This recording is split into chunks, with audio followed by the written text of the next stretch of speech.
Alex Jones. Infowars.com. Because there is a war on, for your mind. Suspension lifted for imaginary bow and arrow child. Another victory against zero-tolerance idiocy. Steve Watson. Infowars.com. January 20, 2014. A suspension handed to a 10-year-old child from a Pennsylvania school for miming the action of firing an arrow from an imaginary bow has been rescinded following protests headed by a civil liberties group. The Rutherford Institute, a watchdog group, intervened last month in the case of Johnny Jones, a 5th grader at Southeastern Middle School in Fawn Grove, PA, who found himself in trouble after violating the school's zero-tolerance policy on weapons by miming the action using only his hands. According to school officials, Jones was in class when a classmate held up his folder like an imaginary gun and shot at him while he was retrieving a pencil from the teacher. When Jones drew back the strings of an imaginary bow and shot back, a girl in the class alerted the teacher, and one thing led to another. The school principal suspended Jones, contacted the boy's parents, and threatened expulsion for making a threat to another student using a replica or representation of a firearm. Following a face-to-face meeting with Jones' mother, arranged by attorneys on both sides, the school district has now agreed to remove the suspension from the boy's record. The Rutherford Institute had penned a letter to the school that stated, "We request that you rescind the suspension and immediately remove all reference to it from Johnny's permanent school record." This is an image, and I couldn't be bothered typing it out so it can be narrated. Deal with it.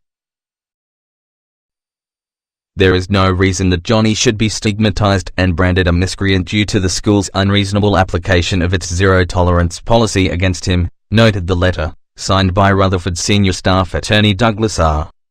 McCusick. Calling the incident a wholly unreasonable and disproportionate response to the action of the child, the Institute then stoked media coverage of the incident, which was just another in a long line of ridiculous zero-tolerance decisions taken by school officials. The Rutherford Institute has been called on to intervene in hundreds of cases like this involving young people who were suspended, expelled, and even arrested for conduct no matter how minor or non-threatening the so-called infraction may have been, said John W. Whitehead, president of the group.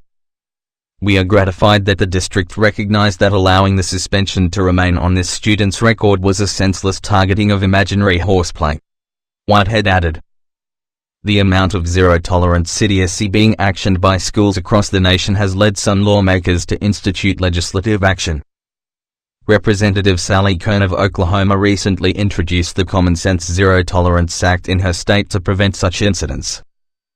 Specific actions protected under the legislation include: 1.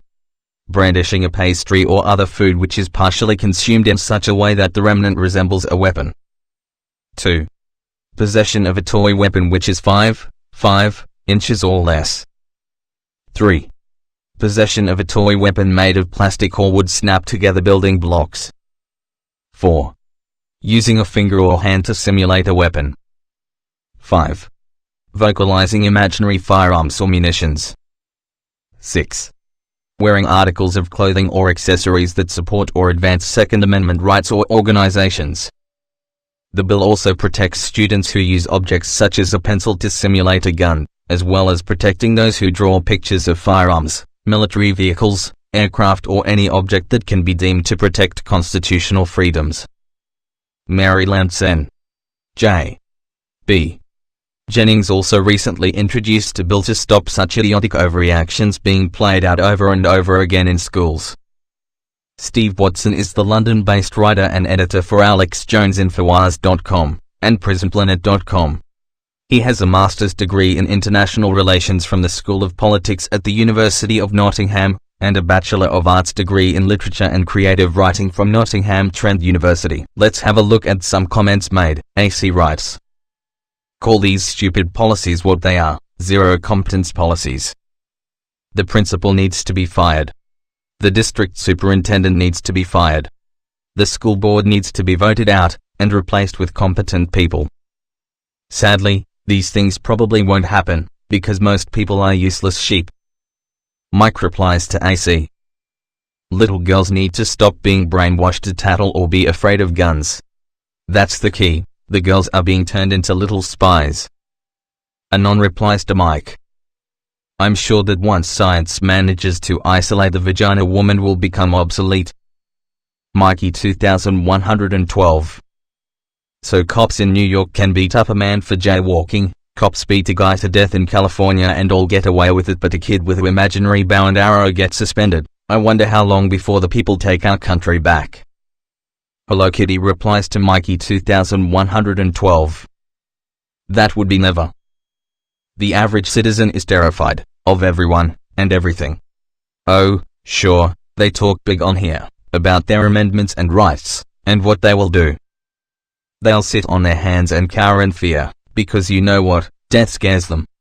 That's the bottom line. When death scares you, because you know that hell awaits, you're ineffective. To read this article and lots more, check out Infowars.com, Alex Jones. Infowars.com, because there is a war on, for your mind.